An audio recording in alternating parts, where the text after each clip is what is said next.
મોટા સમાચાર ભારતના ઇતિહાસના સૌથી ઐતિહાસિક ચુકાદા વિશે।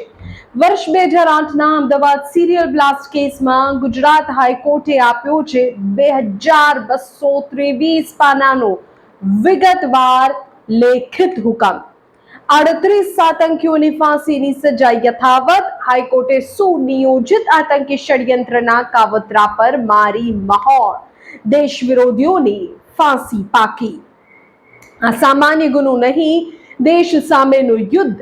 હાઈકોર્ટની ગંભીર ટકોર દેશને અસ્થિર કરવા અને શહેરમાં ભય તથા અરાજકતા ફેલાવવાના ઈરાદે જ કરાયો હતો હુમલો। અત્યારના સૌથી મોટા સમાચાર છે દેશની ન્યાય પ્રણાલી અને આતંકવાદ સામેની લડાઈ સાથે જોડાયેલા ભારતના ઇતિહાસનો આ ઐતિહાસિક દિવસ છે। વર્ષ 2008માં અમદાવાદને ધ્રુજાવી દેનારા સિરિયલ બ્લાસ્ટ કેસમાં ગુજરાત હાઈકોર્ટની ડિવિઝનલ બેન્ચ દ્વારા 2223 યાદ રાખો 2223 પાનાનો ઐતિહાસિક લેખિત હુકમ જાહેર કરવામાં આવ્યો છે। ભારતના ન્યાયિક ઇતિહાસમાં આ પ્રકારે આટલો મોટો વિગતવાર ચુકાદો કદાચ પહેલીવાર સામે આવ્યો છે। હવામાન અને અન્ય સમાચારોની વચ્ચે અત્યારના સૌથી મોટા સમાચાર એ છે કે હાઈકોર્ટે સ્પષ્ટ શબ્દોમાં કહ્યું છે કે આ સુનિયોજિત આતંકી કાવતરું છે અને અદાલત દ્વારા 38 દેશદ્રોહીઓની ફાંસીની સજા યથાવત રખાઈ હતી। કોર્ટે સ્પષ્ટ કર્યું છે કે આ કોઈ સામાન્ય ગુનો નથી, પણ ભારતના સાર્વભૌમત્વ પર ઘા કરવા અને દેશને અસ્થિર કરવાના ઈરાદે રચવામાં આવેલું એક ભયાનક ષડયંત્ર હતું। આપણે સૌ જાણીએ છીએ કે 26મી જુલાઈ 2008ની એકાળી સાંજે એક પછી એક શ્રેણીબદ્ધ વિસ્ફોટો કરીને આ નરાધમોએ 56 નિર્દોષ લોકોના જીવ લીધા।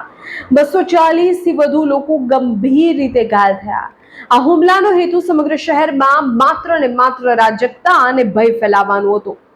બચાવ પક્ષે એવી દલીલો કરી હતી કે તેઓને ખોટી રીતે ફસાવવામાં આવ્યા હતા, પણ હાઈકોર્ટે આ દલીલોને સખત શબ્દોમાં નકારી। કોર્ટે કહ્યું કે પોલીસ અને એજન્સીઓ દ્વારા કરવામાં આવેલી તપાસ અત્યંત વ્યાપક, ચોક્કસ અને સંપૂર્ણ રીતે વિશ્વસનીય છે।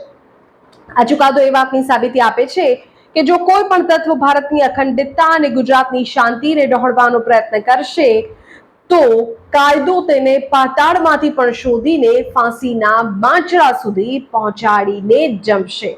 ભારતના ઇતિહાસનો આ સૌથી ઐતિહાસિક ચુકાદો છે, કારણ કે 2008 અમદાવાદ સિરિયલ બ્લાસ્ટ કેસમાં ગુજરાત હાઈકોર્ટે ફાંસીની સજા યથાવત રાખી છે અને 2-5 કે 200-500 નહીં, 2223 પાનાનો વિગતવાર લેખિત હુકમ આપી દીધો છે।